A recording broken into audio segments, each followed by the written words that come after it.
الله أكبر الله أكبر الله أكبر الله أكبر الله أكبر الله أكبر الله أكبر الله أكبر الله أكبر الله أكبر ولله الحمد. الله أكبر كبيرا والحمد لله كثيرا وسبحان الله بكرة وأصيلا. لا إله إلا الله وحده صدق وعده ونصر عبده وعز جنده وهزم الأحزاب وحده. لا إله إلا الله. الله أكبر. الحمد لله نحمده ونستعينه ونستغفره ونعوذ بالله من شرور أنفسنا ومن سيئات أعمالنا. من يهده الله فلا مضل له ومن يضلل فلا هادي له. أشهد أن لا إله إلا الله وحده لا شريك له وأشهد أن سيدنا محمدا عبده ورسوله وصفيه وخليله أرسل رسوله بالهدى ودين الحق ليظهره على الدين كله ولو كره الكافرون. اللهم صل على سيدنا محمد وعلى آل سيدنا محمد. أما بعد، عباد الله، أوصيكم جميعا ونفسي المذنبة بتقوى الله وبطاعة رسول الله صلى الله عليه وسلم. فقد قال الله تعالى في القرآن الكريم وهو أصدق القائلين: أعوذ بالله من الشيطان الرجيم. بسم الله الرحمن الرحيم. يا أيها الذين آمنوا اتقوا الله حق تقاته ولا تموتن إلا وأنتم مسلمون. وقال رسول الله صلى الله عليه وسلم: اتق الله حيثما كنت وأتبع السيئة الحسنة تمحوها وخالق الناس بخلق حسن. وقال سيدنا الإمام الحداد: تقوى إله العالمين فإنها عز وحرز في الدنا والمرجع فيها غين الدارين فاستمسك بها والزم تنال ما تشتهيه وتدعي. الله أكبر الله أكبر الله أكبر ولله الحمد. إن يومكم هذا يوم عظيم وعيد كريم.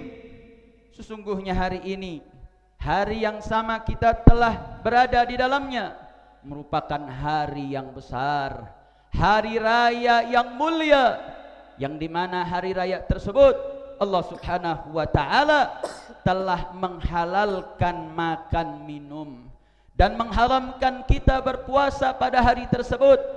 Begitu juga Allah telah tutup bulan ini, bulan Syahrul Mukarramir Ramadan, yaitu dengan hadirnya bulan Syawal sebagai pembuka daripada bulan-bulan haji ila Baitillahil Haram. Bulan yang agung, bulan yang mulia, dan hari raya hari ini merupakan hari yang begitu agung luar biasa.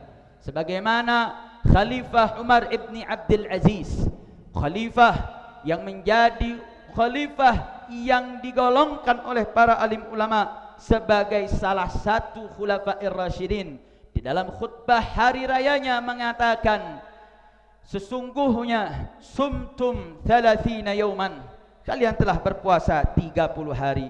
Wa qumtum 30 yauman, dan kalian telah juga beribadah qiyamul lail 30 hari. Wa kharajtumul yaum, dan kalian telah keluar pada hari ini, yakni hari raya, tatulubunal qabulal amal, untuk kalian mencari bagaimana untuk diterimanya amal. Bagaimana para salafun saleh dahulu kala, saudara, selama 6 bulan mereka berdoa untuk dapat bulan suci Ramadan. Setelah mereka dapat bulan suci Ramadan, 6 bulan pasca Ramadan, mereka berdoa agar mereka diterima ibadah mereka, puasa mereka diterima, qiyamul lail mereka diterima, daripada tilawatil Quran mereka diterima. Kenapa para salafun saleh begitu ihtimam, begitu sangat betul-betul perhatian? Selama 6 bulan mereka berupaya dan berdoa meminta kepada Allah subhanahu wa ta'ala agar diterima amalnya. Karena qabulul amal, diterimanya amal, bukan perkara yang ringan, perkara yang berbeda dengan sah dan syarat rukun satu amal. Ya, andai kata syarat dan rukun satu amal telah terpenuhi sepenuhnya, maka amalnya dikatakan sah, tapi belum tentu diterima diterima amalnya, saudara. Maka hari ini, hari raya Idul Fitri, menjadi awal hari untuk kita semua berharap kepada Allah Subhanahu wa Ta'ala. Setelah berlalunya bulan suci Ramadan, bulan yang begitu agung dan begitu mulia, ibadah sunnah bernilai wajib, ibadah wajib pahalanya berlipat ganda 70 kali lipat. Ayu azamatin hadha, keagungan apa yang telah kita sama lewati satu bulan, saudara. Artinya apa? Yuk mari mulai hari ini kita berharap kepada Allah Subhanahu wa Ta'ala, untuk berharap semoga segala amal ibadah kita diterima oleh Allah Subhanahu wa Ta'ala, baik puasa kita, qiyamul lail kita, baca Quran kita, seluruh amalan sunnah kita. Semoga di hari raya ini Allah Subhanahu wa Ta'ala menerima segala amal ibadah kita, sehingga menjadi pantas untuk kita semoga digolongkan minal faizin wa minal a'idin wal faizin, orang-orang yang kembali kepada fitrahnya karena terhampuni segala dosanya, wa minal faizin, dan orang-orang yang beruntung mendapatkan anugerah dari Allah Subhanahu wa Ta'ala. Dan bagaimana, saudara, cara kita untuk menilai apa variabel bahwa amal kita diterima oleh Allah Subhanahu wa Ta'ala? Minimal ada dua, kata para alim ulama. Pertama, untuk bagaimana jangan sampai kita mudah maksiat lagi. Artinya apa? Jangan gara-gara Ramadan sudah berlalu kemudian kita lebih mudah lagi untuk bermaksiat. Karena Ramadannya sudah tiada, puasanya sudah tidak ada bulan suci Ramadan, maka mudah lagi kita jatuh dalam kemaksiatan. Maka mudahnya kita maksiat pada bulan Ramadan, tandanya ibadah kita tidak diterima oleh Allah Subhanahu wa Ta'ala. Begitupun yang kedua, saudara, bagaimana ketaatan yang sudah dikerjakan di bulan suci Ramadan, bagaimana ketaatan itu terus menerus mustamir, terus menerus berjalan, terus menerus dikerjakan, itu tanda bahwa amal itu diterima oleh Allah Subhanahu wa Ta'ala. Makanya Sayyidina Ali ibn Abi Thalib pernah mengatakan, kunu ligabulil amal asyadda ihtimaman minal amal, maka jadilah kalian dalam upaya untuk diterima amal itu jauh lebih kuat dan lebih keras upaya kita daripada untuk menghadirkan amal itu, saudara. Maka saat ini berakhirnya bulan suci Ramadan, sedihnya kita ditinggal bulan suci Ramadan, maka di situ ada tantangan baru bagi kita. Bagaimana kita pastikan amal kita? Dengan cara apa? Tinggalkan segala maksiat, jalankan segala taat yang pernah kita lakukan di bulan suci Ramadan. Allahu Akbar, Allahu Akbar, Allahu Akbar, walillahil hamd. Makanya, saudara, Allah Subhanahu wa Ta'ala mewahyukan kepada Nabi kita Sayyidina Muhammadin sallallahu alaihi wasallam bagaimana salah satu amalan yang sangat dianjurkan di bulan Syawal. Man shoma Ramadhana, barang siapa berpuasa bulan suci Ramadan, wa atba'a sittata minasy Syawal, kemudian dia lanjutkan untuk berpuasa 6 hari di bulan Syawal, faqad samad dahr, maka sungguh dia telah berpuasa 1 tahun penuh. Atau kama qala Nabi sallallahu alaihi wasallam. Saudara, para ulama Al-Ibn Hajar maupun Ibn Rajab Al-Hambali dalam kitab Lataiful Ma'arif coba ingin menggali kenapa kok Nabi sallallahu alaihi wasallam menganjurkan kepada kita untuk berpuasa 6 Syawal di bulan Syawal. Satu, para ulama mengatakan bahwa dengan kita berpuasa 6 hari maka yastakmilu samad dahr, kita dapat menyempurnakan pahala puasa kita seperti puasa 365 hari, seakan-akan kita berpuasa 1 tahun penuh. Dengan apa? Dengan rumusan puasa 30 hari kemudian dilanjutkan 6 hari. Yang kedua, kata para alim ulama, kenapa kok kita disunahkan puasa 6 Syawal, saudara?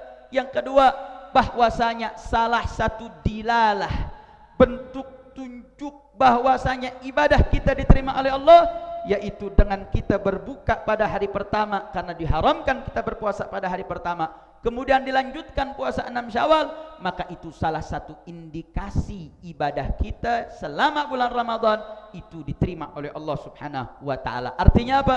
Salah satu dilalah kalau kita betul-betul masih terpagut hati kita dengan puasa Ramadan, dengan ibadah di bulan suci Ramadan, yaitu dengan bersegeranya kita melakukan puasa 6 Syawal, itu menjadi salah satu variabel indikator untuk kita menilai apakah kita diterima atau tidak diterima ibadah kita di bulan suci Ramadan. Yang ketiga, saudara, bahwasanya dengan puasa 6 Syawal Ini merupakan satu yang ahabbul a'mal ilallah, salah satu amal yang dicinta oleh Allah, al-halil murtahal, yaitu satu amal yang sudah selesai kemudian dia lanjutkan, itu amalan yang dicinta oleh Allah Subhanahu wa taala. Sebagaimana kita telah selesai baca Al-Qur'an, maka kemudian dianjurkan kita membaca awal daripada surat Al-Baqarah. Tujuannya apa saudara? Untuk mendapatkan fadilah ahabbul a'malil halil murtahal, yang sebaik-baik amal yang dicinta oleh Allah adalah amal yang sudah selesai kemudian dilanjutkan. Telah selesai 30 hari kita berpuasa, maka dengan hari ini kemudian dilanjutkan dengan puasa 6 Syawal, maka kita sedang mencari satu amalan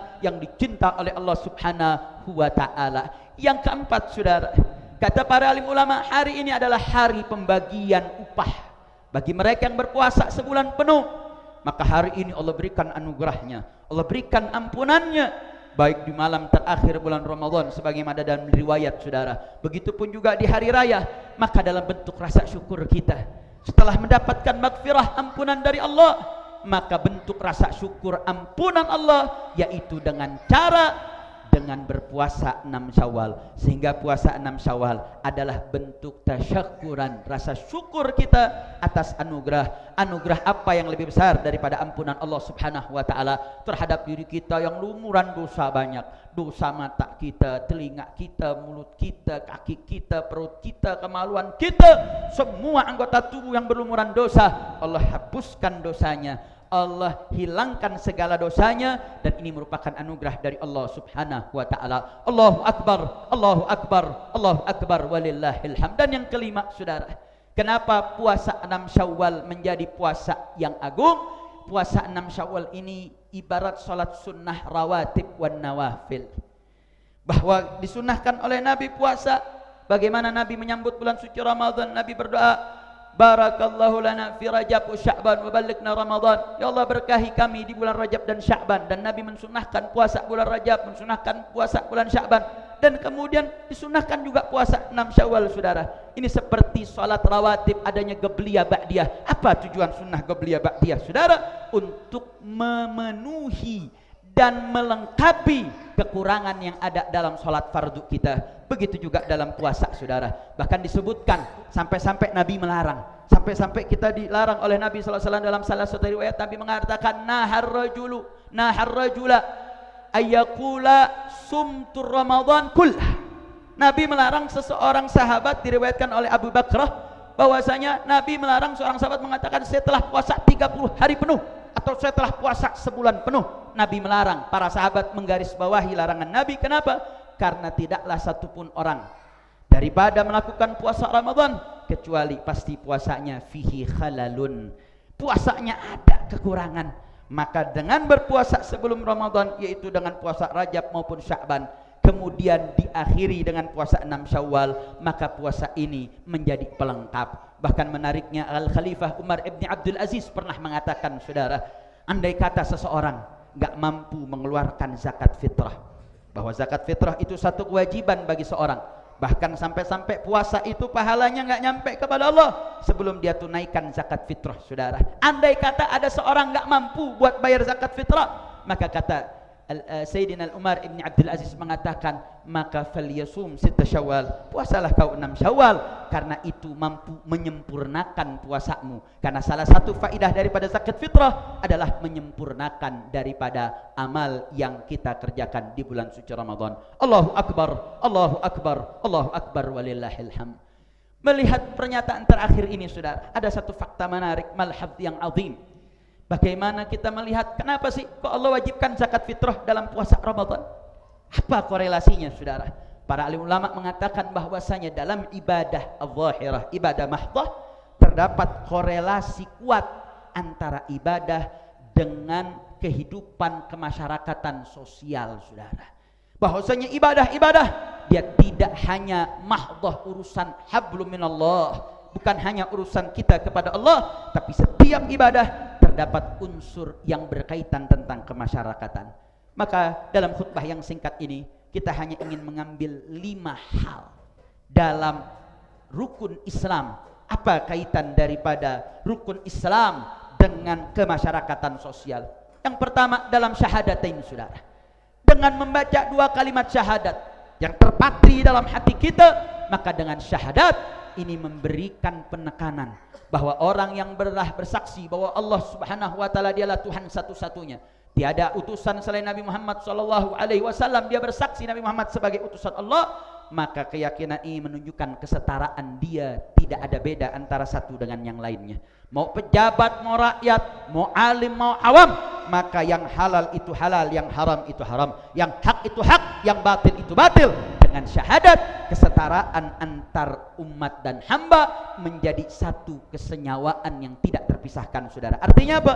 Dengan ibadat syahadah, maka dia punya nilai sosial, membuat orang tidak merasa angkuh dan sombong.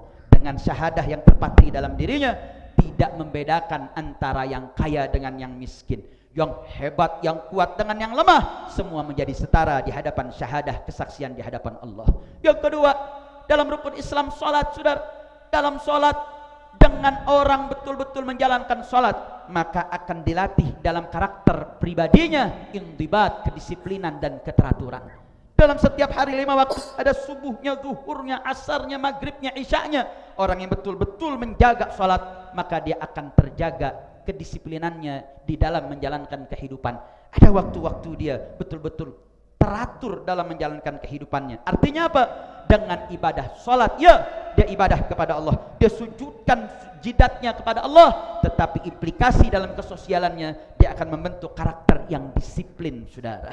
Begitupun dalam salat berjamaah. Dalam salat berjamaah berdiri dalam satu saf yang sama, mereka dalam kesetaraan, tidak ada yang membedakan, oh yang kaya harus saf depan, yang miskin saf belakang, oh yang namanya pejabat harus ada di depan, yang namanya rakyat harus di belakang. Dalam salat, terkhusus salat berjamaah, tidak ada pembeda. Dalam salat punya nilai sosial untuk betul-betul menyatukan visi dan misi, memberikan kesetaraan dalam nilai-nilai dalam kesosialan. Yang ketiga, saudara, dalam zakat, bagaimana zakat memiliki nilai sosial yang begitu kuat.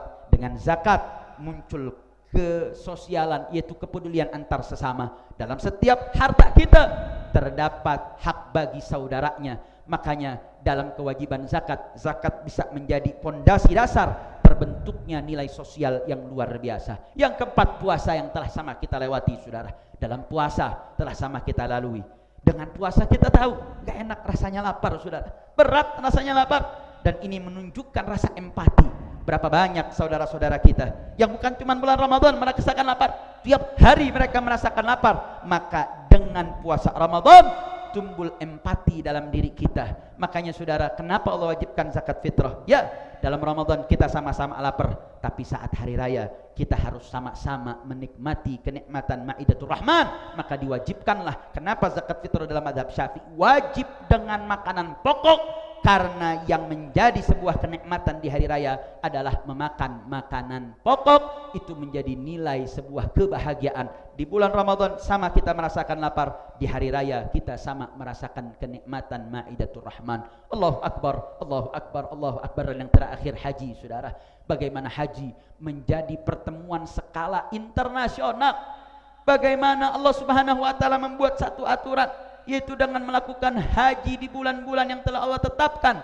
Dan ini merupakan satu bentuk nilai sosial. Bagaimana Allah mendidik kesetaraan di dalam sholat, kesetaraan dalam syahadat, keempatian dalam zakat, dan bagaimana begitu juga empati dalam puasa. Dan Allah ikat satu persatuan tanpa membedakan suku dan ras dalam prosesi haji. Allahu Akbar, Allahu Akbar, Allahu Akbar. Ayudinin hadha. Agama apa ini yang begitu luar biasa? Tidak lain tidak bukan agama yang diciptakan oleh yang maha sempurna, sehingga agama ini menjadi agama yang sempurna. Alhamdulillah ala nikmatil iman, alhamdulillah ala nikmatil Islam. Maka dalam penutup daripada khutbah yang singkat ini, saudara, maka dari semua rangkaian ini, ya, hari ini kita berbahagia, hari ini kita bersukacita. Tapi ingat, berapa banyak saudara-saudara kita yang saat ini masih terlena dalam kesulitan, terkhusus saudara-saudara kita di Palestina. Mereka saat ini, kita di sini begitu genggam gempita dengan baju baru lebaran. Mereka, anak-anak mereka, istri-istri mereka terlilit dan dilipat dengan kain-kain kafan, saudara. Berapa banyak di antara kita repot sibuk merenovasi bangunan, sedangkan saudara-saudara kita menemukan jasad-jasad keluarganya berada di bawah reruntuhan bangunan. Berapa banyak di antara kita yang sibuk buat lontong dan ketupat, tapi saudara-saudara kita saat ini mati kelaparan dalam keadaan sekarat. Yuk mari dengan momentum hari raya ini, ya ada momentum kita harus berbahagia, tapi jangan lupakan saudara-saudara kita, sisihkan uang kita untuk kita jihadkan dalam harta kita. Boykot semua produk-produk Israel dan berikan semua doa kita untuk Palestina. Allahu Akbar, Allahu Akbar, Allahu Akbar, walillahil hamd. Allahumma salli ala Sayyidina Muhammadin wa ala ali Sayyidina Muhammad. قال الله سبحانه وتعالى والعصر إن الإنسان لفي خسر إلا الذين آمنوا وعملوا الصالحات وتواصوا بالحق وتواصوا بالصبر. بارك الله لي ولكم في القرآن العظيم ونفعني وإياكم بما فيه من الآيات والذكر الحكيم. أقول قولي هذا أستغفر الله لي ولكم ولسائر المسلمين والمسلمات فاستغفروه إن الله غفور رحيم. اللهم صل وسلم على سيدنا محمد وعلى آل سيدنا محمد. الله أكبر، الله أكبر، الله أكبر، الله أكبر، الله أكبر، الله أكبر، الله أكبر ولله الحمد. الحمد لله والصلاة والسلام على رسول الله وعلى آله وصحبه ومن والاه. أشهد أن لا إله إلا الله وحده لا شريك له وأشهد أن سيدنا محمدا عبده ورسوله لا نبي بعده. أما بعد، أوصيكم جميعا ونفسي المذنبة بتقوى الله وبطاعة رسول الله صلى الله عليه وسلم. فقد قال الله تعالى في كتابه الكريم وهو أصدق القائلين: أعوذ بالله من الشيطان الرجيم بسم الله الرحمن الرحيم يا أيها الذين آمنوا اتقوا الله حق تقاته ولا تموتن إلا وأنتم مسلمون إن الله قد أمر بأمر بدأ بنفسه وثنى بالملائكة المسبحة بقدسه وقد قال الله تعالى في كتابه الكريم إن الله وملائكته يصلون على النبي يا أيها الذين آمنوا صلوا عليه وسلموا تسليما. اللهم صل على سيدنا محمد وعلى آل سيدنا محمد كما صليت على سيدنا إبراهيم وعلى آل سيدنا إبراهيم وبارك على سيدنا محمد وعلى آل سيدنا محمد كما باركت على سيدنا إبراهيم وعلى آل سيدنا إبراهيم في العالمين إنك حميد مجيد. ورضي الله تعالى عن أصحاب رسول الله أجمعين سادتنا أبي بكر وعمر وعثمان وعلي وبقية الصحابة والتابعين والتابع التابعين ومن تبعهم بإحسان إلى يوم الدين. اللهم اعز الإسلام والمسلمين، اللهم انصر من نصر الدين واخذل من خذل المسلمين، اللهم أصلح من في صلاحه صلاح الإسلام والمسلمين ولا تهلكنا وأهلك من في هلاكه صلاح الإسلام والمسلمين. اللهم انصر إخواننا المجاهدين في فلسطين واليمن وبلاد المسلمين، اللهم وحد صفوفهم واشفي مرضاهم وتقبل شهداءهم وحرر المسجد الأقصى من أيدي اليهود الغاصبين. اللهم عليك بإسرائيل الصهاينة وأمريكا وأعوانهم، اللهم يا منزل الكتاب ومجري السحاب وهازم الأحزاب اهزمهم وانصرنا عليهم يا قوي يا متين. اللهم اهدنا فيمن هديت وعافنا فيمن عافيت وتولنا فيمن توليت وبارك لنا فيما أعطيت برحمتك يا أرحم الراحمين. اللهم اغفر للمسلمين والمسلمات والمؤمنين والمؤمنات الأحياء منهم والأموات إنك السميع قريب مجيب دعوات ويا قاضي الحاجات ويا سامع المناجات برحمتك يا أرحم الراحمين. آمين يا رب العالمين. إن الله يأمر بالعدل والإحسان وإيتاء ذي القربى وينهى عن الفحشاء والمنكر والبغي يعظكم لعلكم تذكرون فاذكروا الله يذكركم واشكروه على نعمه يزدكم واسألوا من فضله يؤتكم والله يعلم ما تصنعون والحمد لله رب العالمين بالقبول. تقبل الله.